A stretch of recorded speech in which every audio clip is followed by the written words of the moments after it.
Welcome to another session with OCD. Another really short video today, and it's another one in my series of tools and equipment that I use for detailing. And today it's about sprayers. I've got a multi-sprayer and a foamer here. These two are IK sprayers. Doesn't have to be IK, it could be any make. They're just the type that's just the make that I've got. And the reason that I'm doing this is there's been some confusion about when I've talked about my sprayers. And one particular character went out and bought, or what he thought was a foamer, and when he got it, it was a multi-sprayer.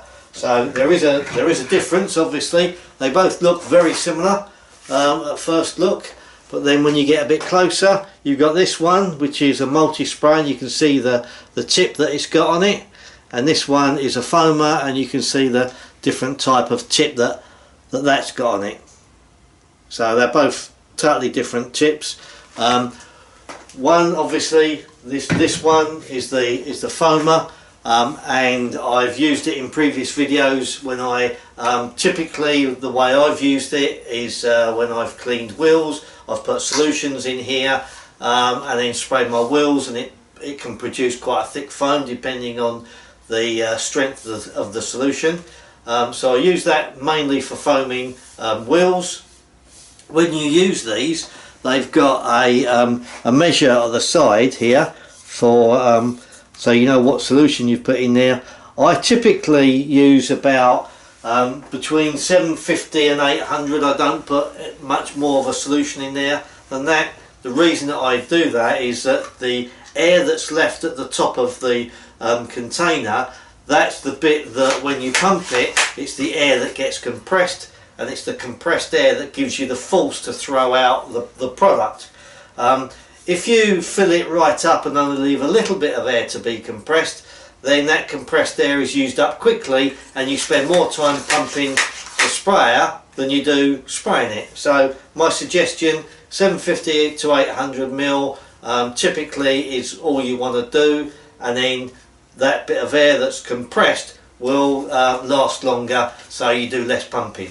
On both of the sprayers, they've got this little safety valve here, or pressure valve. So when you pump it right up, and then that will pop up when that just pops up a little bit, and you hear a hissing sound. That pops up, and you know you've got maximum amount of pressure in there.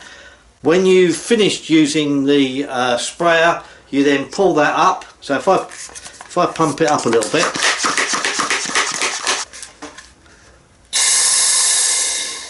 So you hear that air escape. Do that before you undo it, otherwise when you go to undo it, any products that's left, you get it all over you. So just pull that up before you take it out. When you finish using it, just take it out, rinse that out with clean water, and then put it back in there, pump it up, and then just spray clean water out, ready for next time, and then you can put it away nice and clean. So that's the foamer. The multi-sprayer, use it exactly the same way, put the same amount of product in it, you clean it the same. The little pressure valve is exactly the same.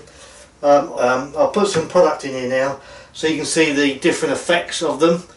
But if you want to see how I've used them in the past, check out some of my videos where I've done, particularly where I've cleaned wheels, you'll see the foamer.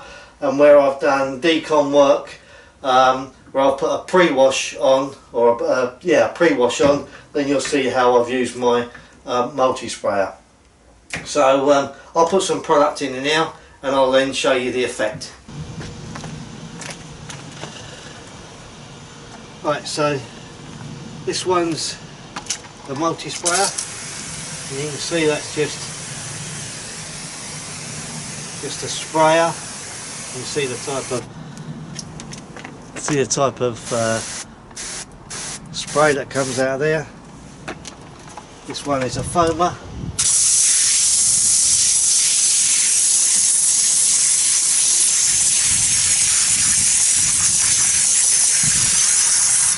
You can see the type of spray that comes out of there. So as you can see, two totally different types of spray, and again it's still got a bit of pressure in there, so if I lift that up, you can hear the pressure release. I can now undo that and take it out without spinning. Again, I don't know if there's any pressure left in this one. Yeah, there's a bit of pressure in there, so again I can now undo that without it going all over me. So there we are. So I hope that's cleared things up for you. Shop around for them because you can buy them at reasonable prices. I bought these two at the beginning of the year, I think, and I think that was about 16 or 18 pounds. You can pay up to 30 pounds for them, so have a shop around. Just make sure that whatever one you're buying, if it's a foamer you want, make sure it has foamer in the description. If it's a multi-spray you want, make sure it has multi-spray in the description. So there we are. Until next time, you guys take care. Bye bye.